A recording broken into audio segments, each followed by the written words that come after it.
J'ai fait un pays comme ça. Quand je dis le pays, les gens, personne ne sait. L'Ingouchi. C'est quoi ce bled? L'Ingouchi. C'est un pays, ça? Ouais, c'est un pays du L'Ingouchi, Caucase. comment tu vois, t'écris? c'est à côté de la Géorgie et tout ça. Là. Et donc, j'avais Grégory Baben qui combattait sur la carte du M1. Ouais. La particularité de ce gars-là, c'était à flanc de montagne. Donc, tu avais des montagnes comme ça. Et ils avaient construit un ring sur le flanc de la montagne avec des gradins. Donc, les gradins, ils étaient sur le flanc de la montagne comme ça. Et les combats, ils allaient avoir lieu là, tu vois. Là où on était, c'était un hôtel grand luxe encore. Et pour y aller, on allait en espèce de bus soviétique des années, franchement, des années 80, je pense même éclaté, 70. Quoi. Éclaté sa mère. On nous emmène là-bas, on partage le vestiaire avec Khabib et sa clique, là, les gars dagestanais. Greg fait son combat, gagne son combat. On revient au vestiaire et tout le monde nous félicite. Greg, il était un peu connu en Russie aussi, puisqu'on était tout le temps fourré là-bas. Donc on connaissait Khabib.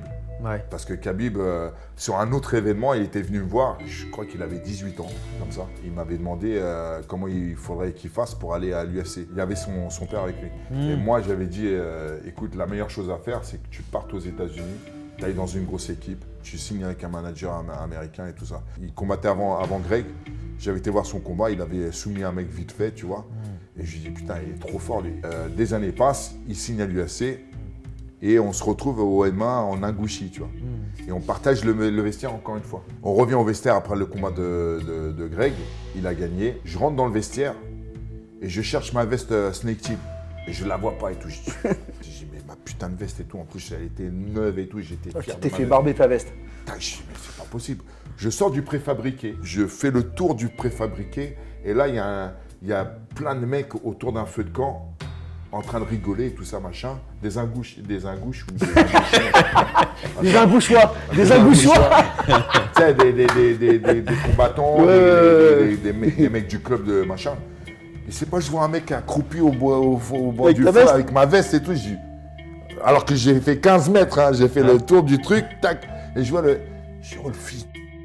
Je vais le voir et tout, je fais, hé, donne-moi ma veste, s'il te plaît. Tu sais, je lui tape sur l'épaule, il se lève et dit, donne-moi ma veste. Il commence à m'embrouiller, je dis, enlève ma veste, donne-moi ma veste.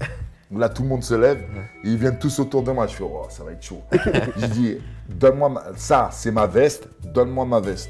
Et là, ça commence à chauffer. Ouais. Là, il y a Khabib qui arrive et il dit au mec, je sais pas ce qu'il lui dit d'ailleurs. Mais en gros, l'autre, il a donné ma veste direct. En 2 secondes. En 2 secondes, machin. Putain, il t'avait barbé la veste normale, quoi. Normal. Le mec, même pas il l'a caché, quoi. J'ai fait merci Khabib. Tu vois. Ouais, même pas il l'a caché, Non, quoi. il l'a pas caché. Rien à Genre, foutre, ouais, quoi. c'est rien, tu vois. Oh putain. Alors que, je suis pas